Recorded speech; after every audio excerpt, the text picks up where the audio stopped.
नीलातुङ्गस्तनगिरितटी सुप्तमुद्बोध्य कृष्णं पारार्थ्यं स्वं श्रुतिशतशिरःसिद्धमध्यापयन्ती सोच्छिष्टायां सृजिनिगलितं या बलात्कृत्य भुङ्क्ते गोदा तस्यै नम इदमिदं भूयेवास्तु भूयः ఆండాళ్ దివ్య తిరువడిగళే శరణం. భాగవతోత్తులారా, ధనుర్మాస తిరుప్పాయ మహోత్సవంలో మనం ఈరోజు 18వ రోజుకి చేరుకున్నాం. మన సాంప్రదాయంలో 18కి ఒక విశేషమైన స్థానం ఉంది. అమ్మ కూడా ఈ 18వ భాషలో విశేషమైన అర్థాన్ని మనకి తెలియపరుస్తుంది. 18 సంఖ్యాపరంగా కూడా ఒక విశేషమైన సంఖ్య. అయితే 18ని 1, 8 కలిపితే 9 అవుతుంది. అలా చూసుకున్నా కూడా 9 కూడా సంఖ్యలో అంతకు మించిన పెద్ద సంఖ్య ఇంకోటి లేదు. ఆ సంఖ్యని మనం గుణించిన ఆ వచ్చిన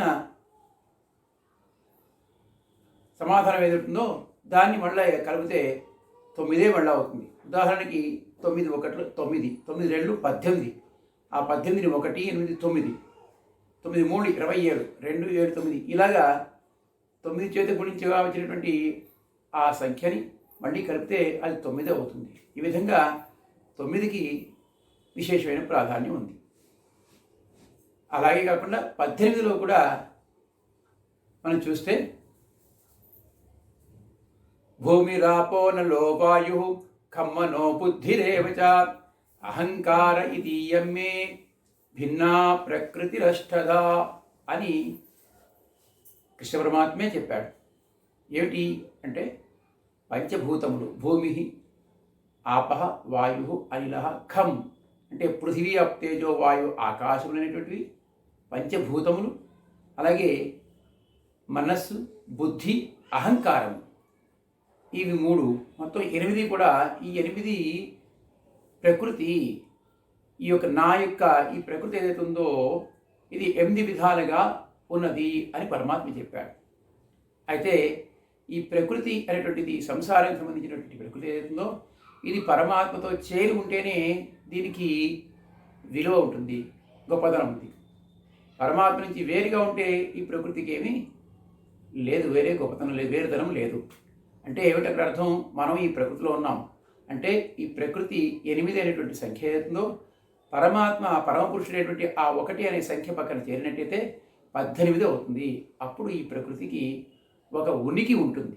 ఆ విధంగా కూడా మనకి 18 అనేటువంటి సంఖ్య గొప్పదిగా తెలుస్తుంది. అదే కాకుండా మరి 18 అనే సంఖ్య యొక్క గొప్పదనాన్ని తెలుసుకున్నాడు కాబట్టి వ్యాస మహర్షి కూడా అక్కడ 18 పురాణాలు రచించాడు. మహాభారతంలో 18 పర్వాలు, ఆ కురుక్షేత్ర సంగ్రామంలో పాల్గొన్నటువంటి సైనికుల సంఖ్య 18 అక్షోహిణులు. అలాగే భగవద్గీతలో 18 అధ్యాయాలు. ఈ విధంగా 18కి ఒక విశేషమైనటువంటి స్థానం ఉంది మన సంప్రదాయంలో. అదేవిధంగా కాబట్టే మన అమ్మ కూడా ఈనాటి ఈ భాషల్లో విశేష అర్థాన్ని తెలియపరుస్తుంది. ఆచార్యుల్ని ఆశ్రయించి ఆచార్యుని ద్వారా పరమాత్మని చేరడం.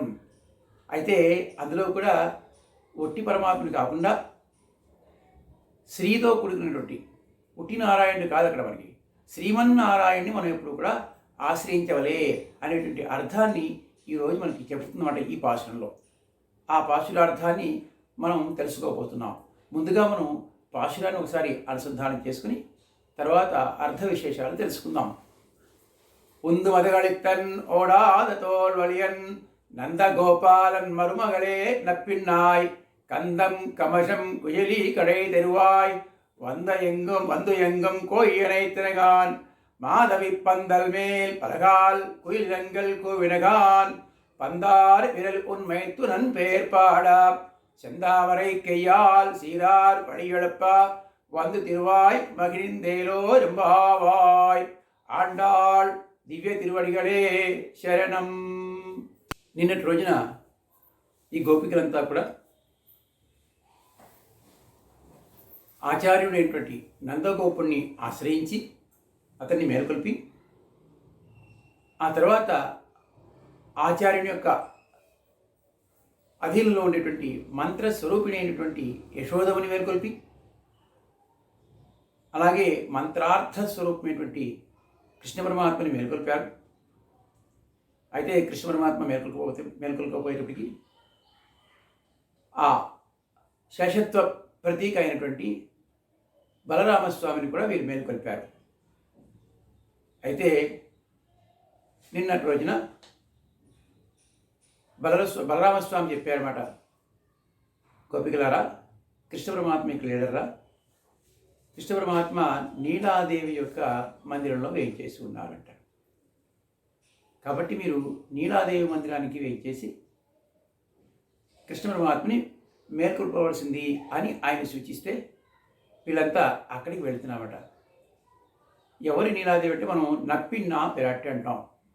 మన సంప్రదాయంలో, ద్రావిడ సంప్రదాయంలో మనం నప్పిన్నా పెరాట్టి అంటాం. నప్పిన్నా పెరాటినే అది ద్రావిడ నామం, దానికి సంస్కృత నామం నీలాదేవి అంటారన్నమాట. అయితే మనకి శ్రీవైకుంఠంలో పరమాత్మతో శ్రీ భూ నీలా అని ఈ ముగ్గురు దేవేళ్ళు వేంచేసి ఉంటారు. అక్కడ ప్రధానతత్వం శ్రీ అయినప్పటికీ ఆ శ్రీతత్వానికి అవయవభూతులైనటువంటి వాడు వీళ్ళంతా.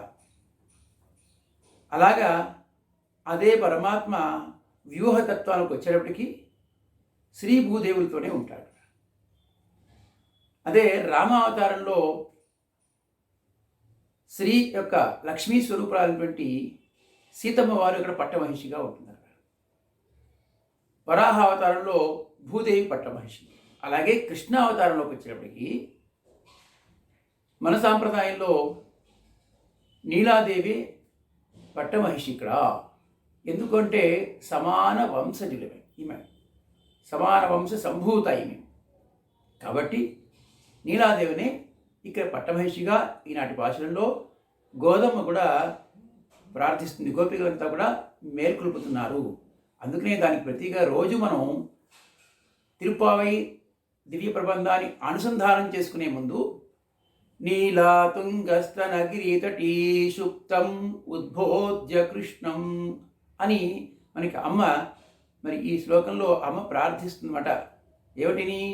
నీలాదేవి యొక్క ఆ వక్షస్థలం మీద హాయిగా నిద్రపోతున్నటువంటి ఓ పరమాత్మ, నువ్వు మేల్కొనవలసింది.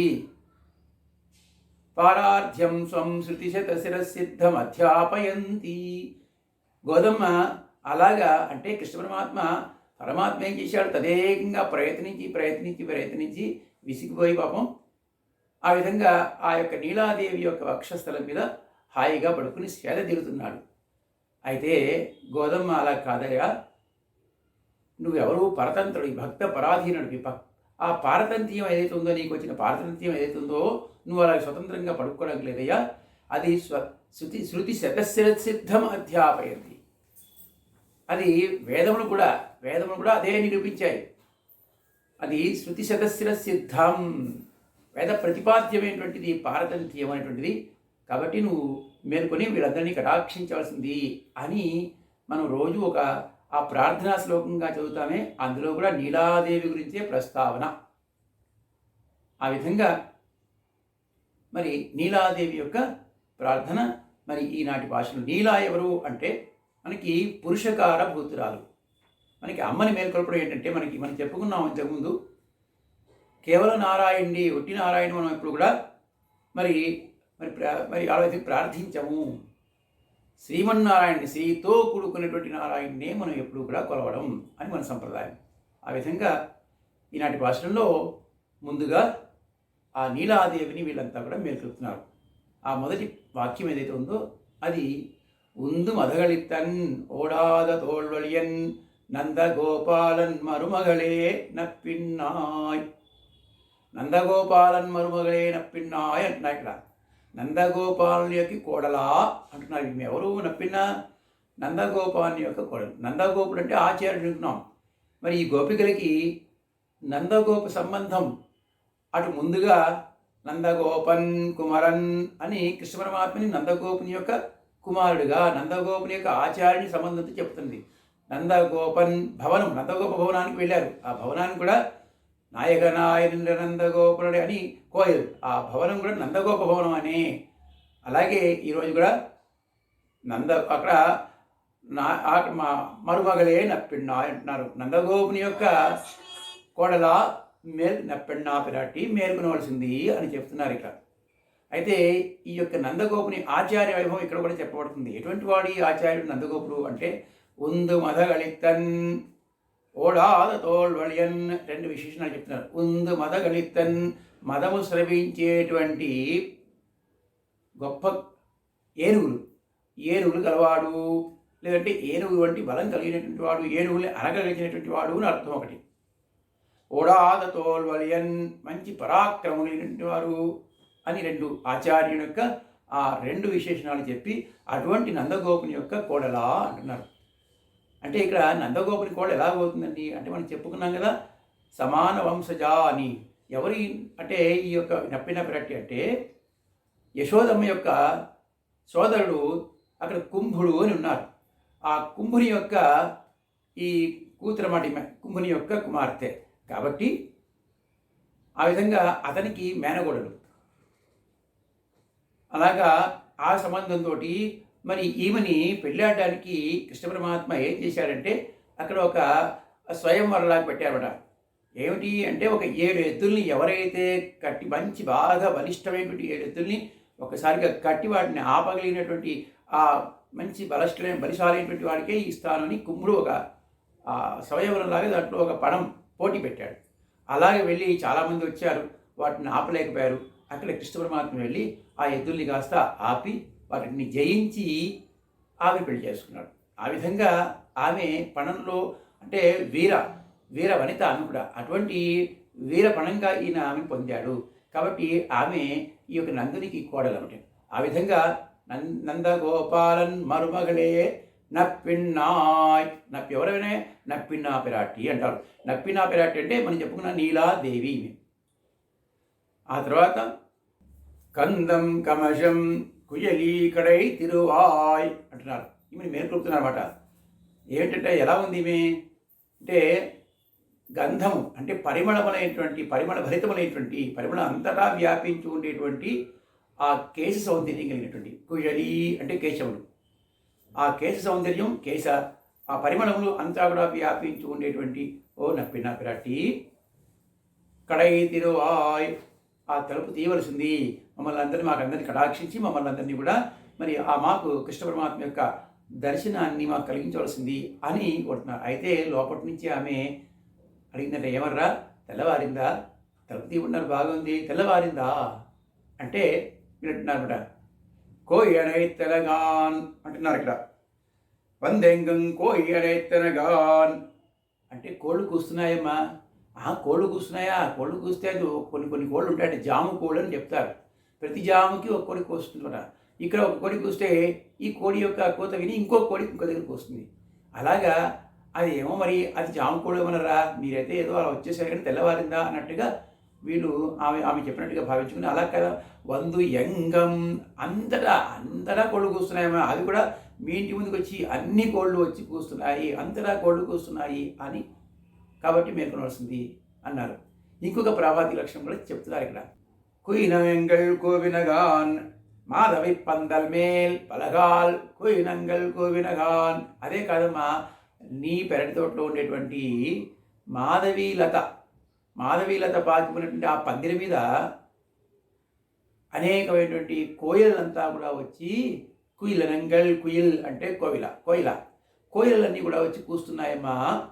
అప్పుడు కూడా మేల్కోకపోతే అక్కడ ఆ యొక్క కిటికీ సద్దులోంచి ఆ గవాక్షంలోంచి వీళ్ళు చూశారు. లోపలికి చూస్తే లోపల దృశ్యం వీళ్ళకి చాలా ఎంతో ఆశ్చర్యకరంగా ఉంది. ఏమిటి ఆ యొక్క ఆ నీలాదేవి యొక్క చేతిలో ఒక చేతిలో పందార విరల్ అని ఒక బంతి ఉంది. కాబట్టి చేతిలో ఆ పందార విరల్ ఉన్మేత్తు నన్వేర్పాడా, మేమంతా ఎందుకు వచ్చాం అంటే పందార విరల్ ఉన్మేత్తు నన్వేర్పాడా, ఆ యొక్క చేతిలో ఆ చేతి వేళలో ఒక చిన్న బంతిలా కనిపించింది అతడికి.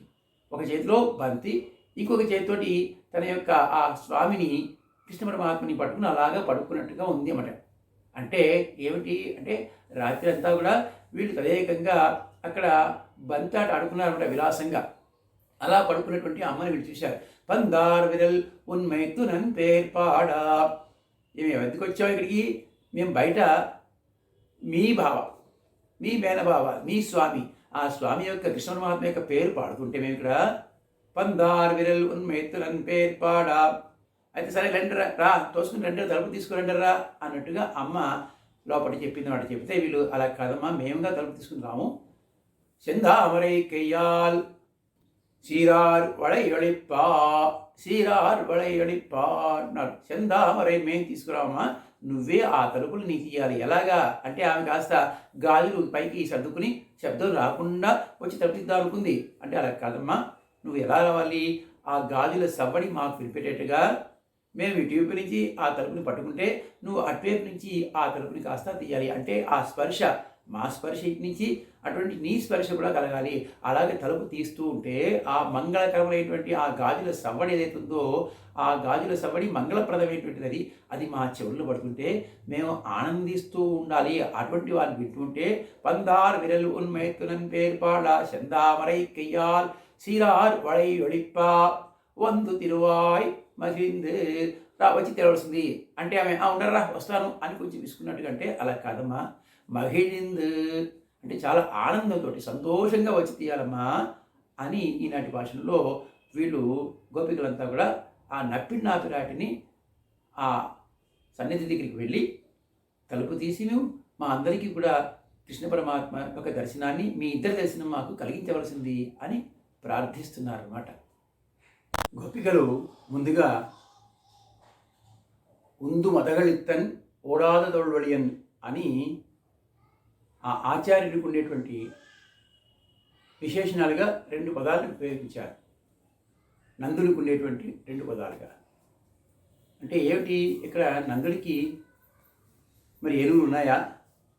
ఏనుగులు కలిగినటువంటి వాడు, బాగా మదం స్రవించేటువంటి ఏనుగులు ఉన్నవాడు. అంటే ఏనుగులు ఎక్కడున్నాయి ఆయనకి? వీళ్ళకుండే గోసంపద కదా వీళ్ళందరికీ. అంటే మనం చెప్తారు ఉన్నాయట. ఎలాగంటే నందుడికి వసుదేవుడు ఒక విధంగా బంధువు, ఇంకో విధంగా అక్కడ స్నేహితుడు కూడా. కాబట్టి ముందు కొంతకాలం ముందు వీళ్ళిద్దరు కూడా మంచి స్నేహితులు, బంధువులు కూడా వీళ్ళిద్దరు, అన్నదమ్ములు వరుస. కాబట్టి ఆ యొక్క వసుదేవుడికి, ఆయన క్షత్రియుడు కాబట్టి ఆయనకి అనేకమైనటువంటి ఏనుగులు ఉన్నాయట. అప్పుడు ఇద్దరు అలా వెళుతుంటే మిత్రులు కాబట్టి వసుదేవుడి యొక్క ఏనుగుల మందులో కొన్ని ఆవులు ఉండేవి, అలాగే ఇక నందుని యొక్క ఆవుల మందలో కూడా కొన్ని ఏనుగులు కూడా ఉండేవి, అన్నీ కలిసి వెళుతుండేవి అని మనకు తెలుస్తుందన్నమాట. అలాగా ఇంకోటి అలా కాకుండా ఆ గొప్ప మదించినటువంటి శ్రవణ్ మదజలం, స్రవిస్తున్నటువంటి మదజలం కలిగినటువంటి ఏనుగు. అంటే ఇక్కడ మనం ఇంకో విధంగా చెప్పచ్చు, 2 ఏనుగులు ఉన్నాయట. మన పెద్దలు చెప్తారు ఆ నందుడి దగ్గర 2 ఏనుగులు ఉన్నాయి. ఏమిటి 2 ఏనుగులు అంటే బలరామకృష్ణులు ఇద్దరు కూడా 2 గుణ ఏనుగులు లాంటి వాళ్ళు. అదిగో వాటిని కూడా తన యొక్క అధీనంలో పెట్టుకున్నటువంటి నందగోపాలుడు. కాబట్టి ఆ విధంగా కూడా మనం అర్థం చెప్పుకోవచ్చు. అలాగా ఓడాద తోల్వళియన్ అంటే ఈయన ఎక్కడున్నాడు అంటే ఆ యొక్క మధురాకి పక్కనే ఉన్నాడు, మధురా నగరానికి కోట కూడా పక్కనే ఉన్నాడు. కానీ ఎప్పుడూ కూడా కంసుడి మీద దండెత్తి రాలేదు. ఎందుకు?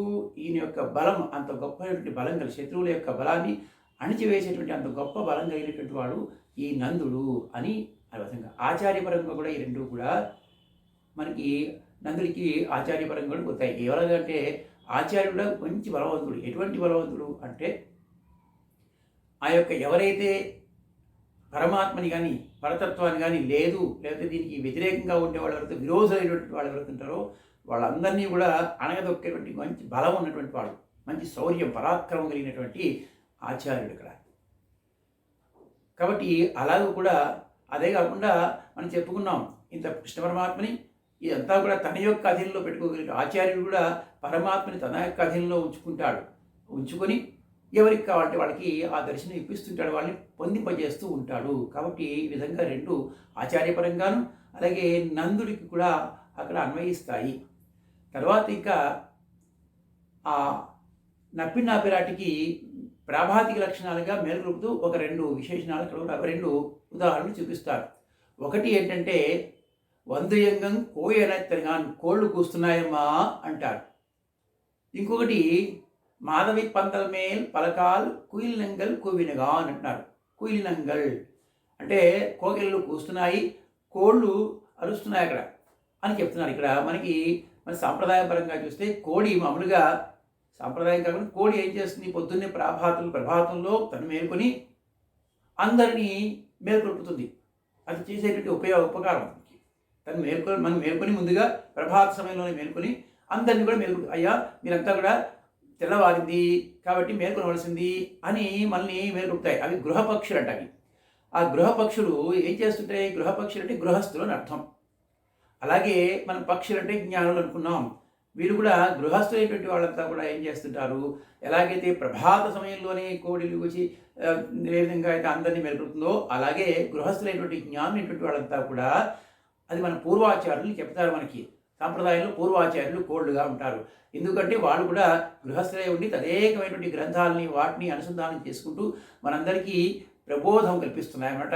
ఇదిగో ఇదర్రా పరమాత్మని ఆశ్రయించండి, ఈ విధంగా ఉండాలి అని మనకి పరమాత్మ పరంగా ప్రబోధాన్ని కల్పించేటువంటి ఆ కోళ్ళు గృహస్థ పక్షులైనటువంటి మన పూర్వాచార్యులు చెప్తారు. ఇంకొక విశేషం ఏంటంటే కోడి తను ఆహారాన్ని సంపాదించుకున్నాడు వెళ్ళినప్పుడు ఆ చెత్త కుప్పలో వెళ్ళి అందులో ఏది ఉన్నా కూడా తన ఆహారాన్ని మాత్రమే, తనకు కావాల్సిన గింజల్ని మాత్రమే తను ఎరుకుని ఆహారాన్ని సంపాదించుకుంటుంది.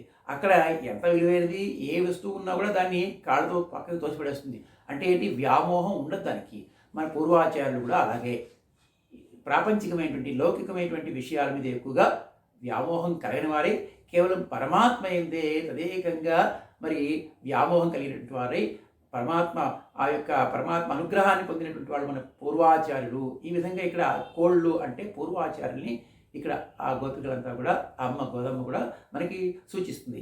ఇంకొకటి మీ యొక్క పెరట్లో ఉన్నటువంటి మాధవి లత ఆశ్రయించినటువంటి పందిరి మీద, ఆ పందిరి మీద వేయించేసి ఉన్నటువంటి కోయిలలు అన్నీ కూడా కూస్తున్నాయి అంటున్నారు. ఇక్కడ కూడా కోయిలలు కూడా కూస్తాయి. పొద్దున్నే రోజు కోయిలలు కూడా కూస్తూ ఉంటాయి.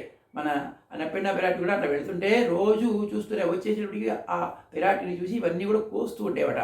సరే, వాటితో పాటు ఒక్కొక్కసారి మనం కూడా కోయలు కూస్తుంటే మనం కూడా వాటితో పోటీగా కూస్తుంటాం. అది ఇంకా కూస్తుంటుంది. అలాగా ఆ కోయలు కూడా అలవాట.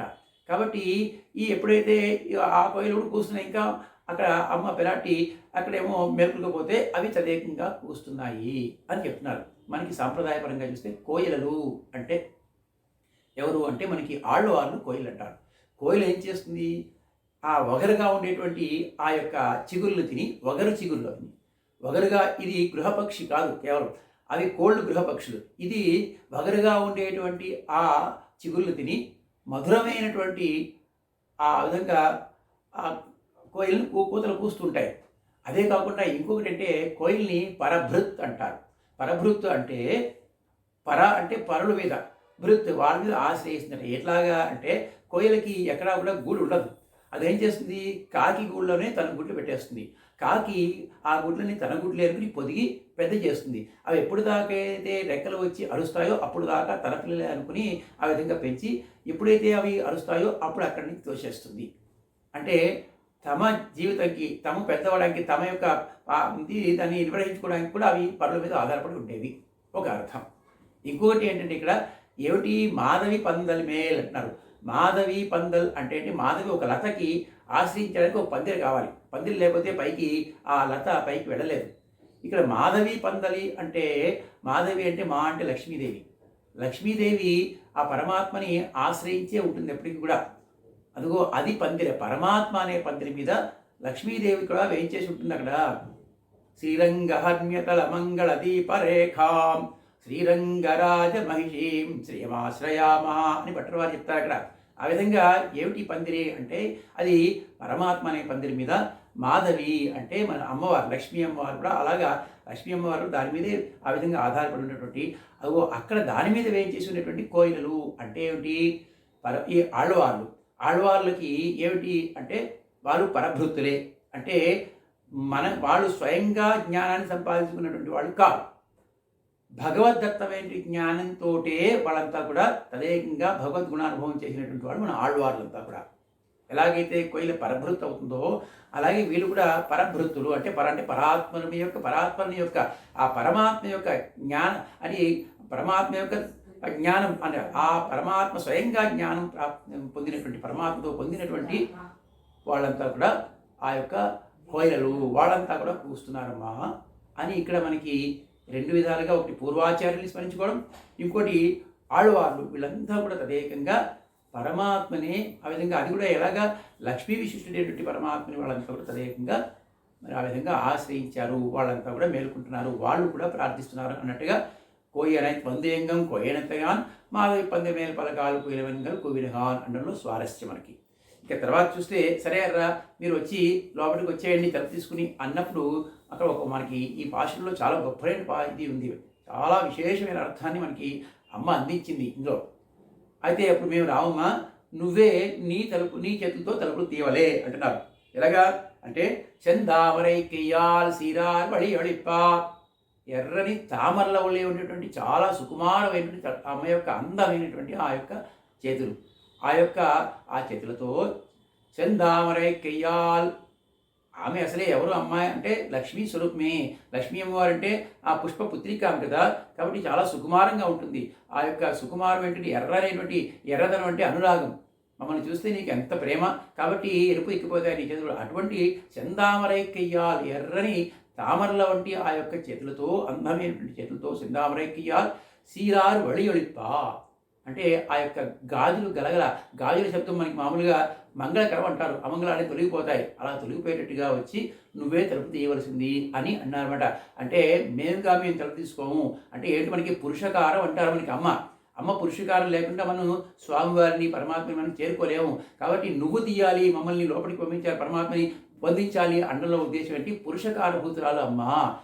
మన సంప్రదాయంలో మనం ఏమిటి, అమ్మని పెట్టుకునే ముందుగా అమ్మ ద్వారానే వెళ్ళాలి మనకి. అందుకని నిన్నటి రోజు కూడా అక్కడ బలరామస్వామి కృష్ణ పరమాత్మ మేల్కొల్పడానికి కారణం ఏంటంటే వీళ్ళు తెలుసుకున్నారు, ఓహో ఎందుకు మేల్కోవట్లేదు అని. సంప్రదాయం తెలిసిన వాళ్ళే వెంటనే నాలుగు వచ్చిన, ఓహో అలాగా మనం ముందుగా అమ్మని చేరాలి కదా, అమ్మని మేల్కొల్పి అమ్మ ద్వారా పరమాత్మని చేరాలి అనేటువంటి జ్ఞానం కలిగినటువంటి వారు. కాబట్టి వీళ్ళంతా ఈ రోజున ఏం చేస్తున్నారు, అక్కడ అమ్మ నువ్వే మమ్మల్ని స్వామిని పొందింపచేయాలి అని సెందామరై కెయ్యాల్ సీరాలు పురుషకార పుత్రాలు కదా, నువ్వు మమ్మల్ని పరమాత్మ చేర్పించారు కదా, కాబట్టి నువ్వే వచ్చి ఆ తలుపులు తీయవలే, మేము ఆ తలుపులు తీసుకుని రాలేవమ్మా.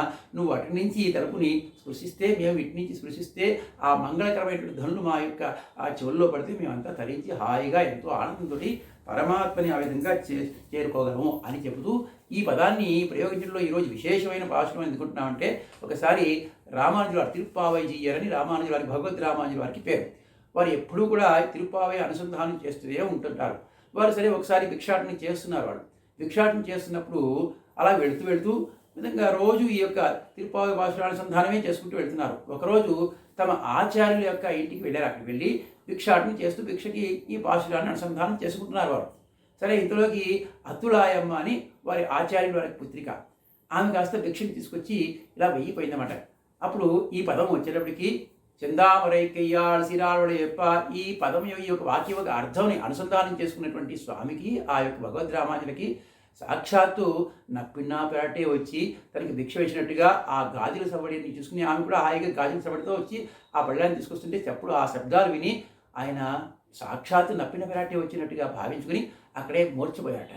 అంత అభినవేశంతో వెంటనే ఆ అమ్మాయి కాస్త భయపడి లోపలికి పారిపోయింది. ఏమిటండి నాన్నగారు అదిగో ఆయన ఎవరో వచ్చారు కదా రామానుజుల వారు, నన్ను చూసి భయపడి అలా మూర్చిపోయారు అనేటప్పటికి, ఆహా ఏం చేస్తున్నారైనా అంటే ఇదిగో ఈ యొక్క భాషను అనుసంధానం చేస్తున్నారు, ఈ పదం వచ్చింది, ఈ వాక్యం వచ్చింది, వచ్చేటప్పటికి ఆహా అలాగా ఆయనకి అంత అగ్నివేశం దానిలోని అని అక్కడ వెంటనే తర్వాత ఏదో కొద్ది సేద తీర్చడానికి ఆయన నీళ్లు చల్లి ఆ విధంగా ఆయన్ని మామూలుగా స్పృహలోకి తెప్పించారని మనకి ఒక ఇది. కాబట్టి ఆ విధంగా కూడా ఈ యొక్క పాశురం ఎంతో విశిష్టమైన పాశురం.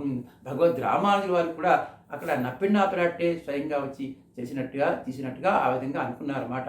ఆ విధంగా ఈనాటి పాశురం ఈ గోపికలంతా కూడా మరి అమ్మవారిని ప్రార్థిస్తున్నారు. అమ్మ నువ్వు తలుపు తీసి మా ముందు ఉండి పరమాత్మ కటాక్షం మాకు కలిగించవలసింది అని ఈనాటి భాషలో ప్రార్థించారు. ఆండాళ్ దివ్య తిరువడిగలే శరణం.